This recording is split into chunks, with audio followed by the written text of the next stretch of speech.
Hi friends. So I've been getting a lot of questions asking, what's your build? What do you use for PvE or PvP? So I'm going to make a quick video just going over everything very briefly at a high level.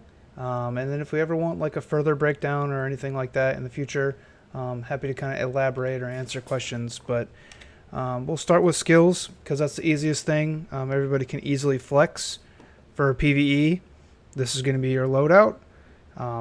1 and 2 here, the Touch of Despair and Blitz are flex spots.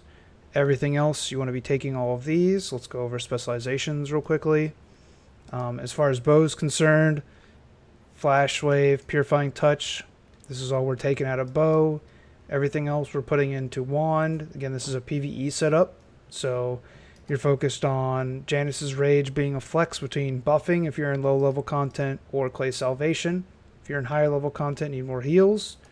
We want Barrier, Time for Punishment with Duration, gives us full uptime on this debuff. Expanded AoE on Shield and everything on Fountain of Life, very, very good. And then in terms of passives, these are the passives that we're going to take here. Pretty much everything with Across. We take Wrath's Beacon. Earth's Blessing is like a personal. You don't really need to use this, especially since the nerf to Healing Touch. We don't run Healing Touch anymore, so I've replaced that with this. This gives us a full uptime on our Curse debuff, just more damage for your party, which is really, really good. And then obviously Chaotic Shield is the block. This one's going to be good for free heals, stuff like that. Jumping into Guardian, it's going to be Eternal Barrier. It's just a quick reflex, giant shield for yourself. You can run the mana regen one. I think it kind of sucks. I don't really have any mana issues, so no problems there. Jumping over to the GvG setup. This is going to be our setup here. This is going to be way more focused on crowd control. So again, I take shield here. You can very easily take Overtaker for more mobility. Totally fine. Passives are the same. As far as skills go, we're actually running Tornado and Sleep. Let me jump into the specializations. Everything else here is the same. Shield, Swift Heal, Cleanse, all this stuff, all that's the same. Jumping into the spec here, though, we are going to take Tornado. That's Arrow Vortex specialized into Tornado. This thing's insanely good. Should absolutely run it. You don't need to level it up very much. Levels only give it more damage, so not super important. You can save some books there. And then as far as sleep goes, this is just regular sleep, but I run Enhanced Mire. With the bonus Wrath's Beacon. This is about 5 seconds, and then of like a debuff. It's a 5-second debuff. This applies an AoE zone of attack speed reduction and move speed reduction. This is very, very good for large groups, especially if you're brawling. This slows everybody who walks into that zone, gives them a 5-second debuff where they're slowed down. Really, really good. And then it puts one person to sleep at the end. So love that for the group. Everything else here is pretty similar.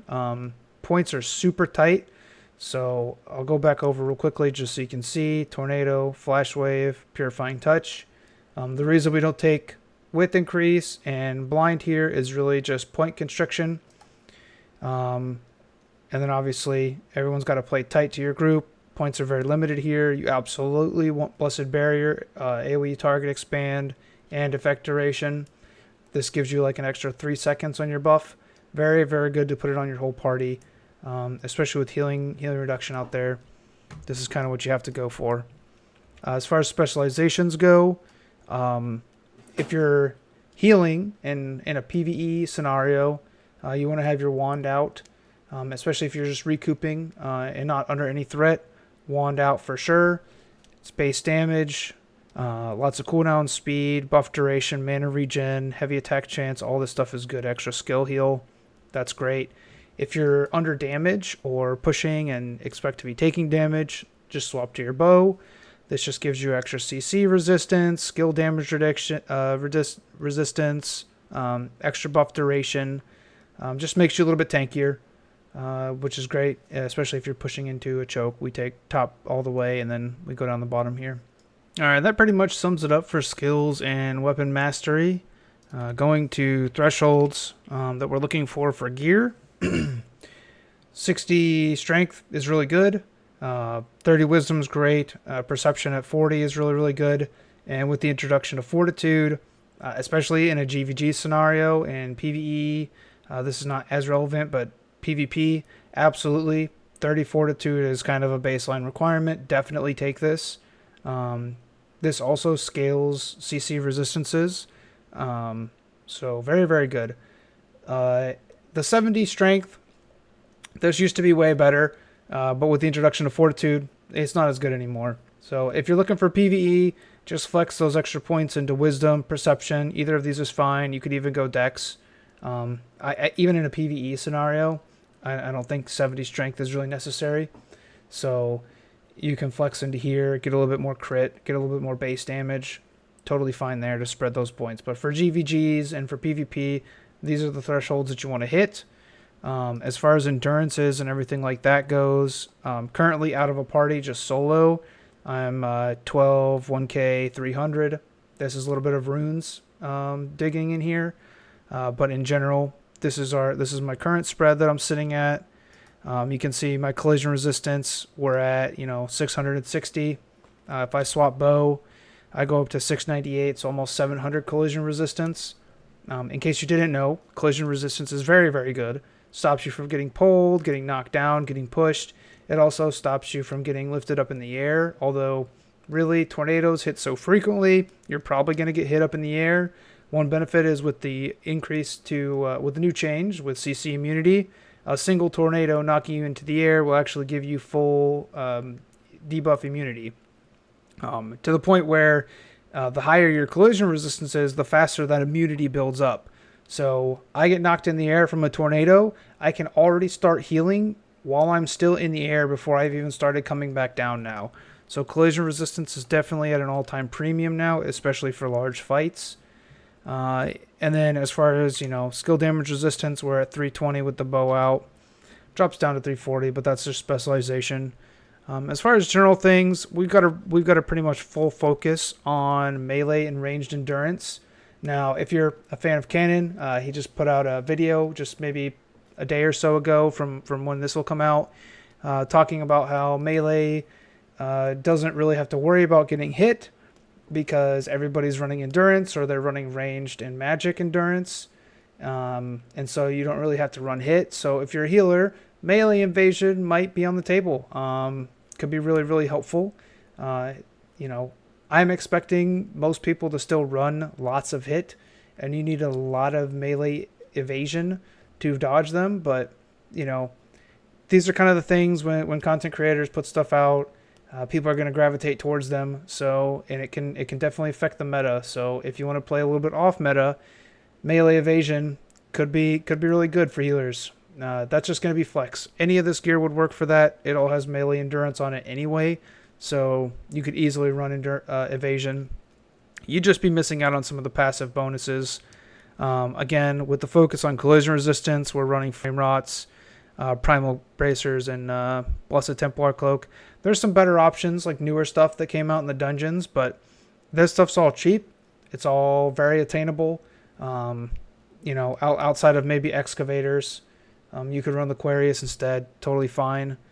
But everything else here is very attainable. There's no ban of universal power, so you could get this set up relatively cheap, especially now. You could get it all traded out very cheap. You're going to be super tanky. All right, and jumping into runes, I'll go through the synergies list real quickly here. For weapons, we're looking at crit hit, damage reduction, and strength. Very, very good. We're trying to hit those breakpoints and those thresholds. Getting these to blue as early as you can gives you a ton of power, ton of combat power. So leveling that's up going to be really, really important. For belt, max health movement speed, very good. For an amulet, we're doing max health, some wisdom. Bracers, you want attack speed and health. We actually don't have a lot of attack speed, so a little bit of attack speed here really goes a long way. And then for your rings, perception and cooldown speed, very, very good. As far as T1 goes, once T2 comes out, I'll have an updated build for everybody to kind of go over lots and lots of changes with Tier 2. There's going to be lots of builds out there, so, don't invest too early because the landscape's going to change a lot. And as far as actual runes themselves, starting out, you're probably going to take what's best for you.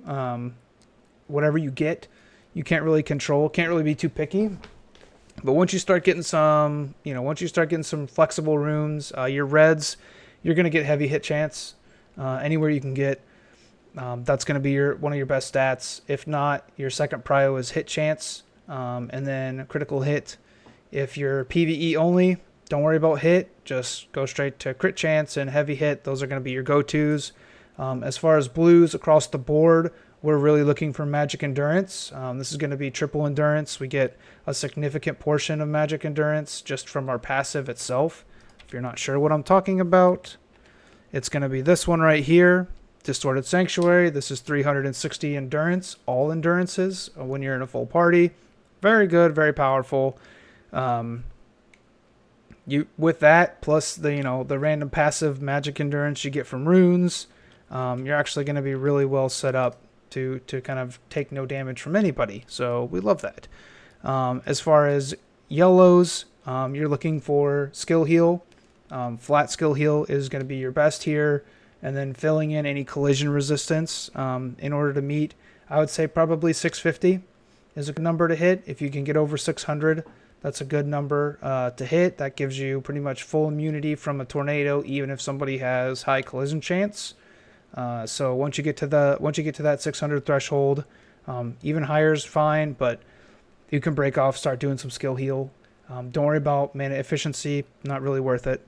Again, a magic endurance on everything there. And that pretty much sums up runes. You're gonna use what's best for you. If you don't have a lot of runes yet, definitely recommend the Dimensional Trials. Finding a group for that's super good. You get tons of runes out of there. I've got guides to the tier 5 versions of those. They're I'd like to say they're pretty easy. It definitely takes a group to kind of understand, and once you have them down, you can pretty much take them all the way up to 15. They're not too difficult. So. All right, guys, that's pretty much it for the build. If you have any questions, let me know down in the comments. I hope this was helpful. I tried to keep it brief. I think we're running a little bit over time. So yeah, I'll drop it here. But if you have anything, let me know. Otherwise, thanks for watching. Take it easy.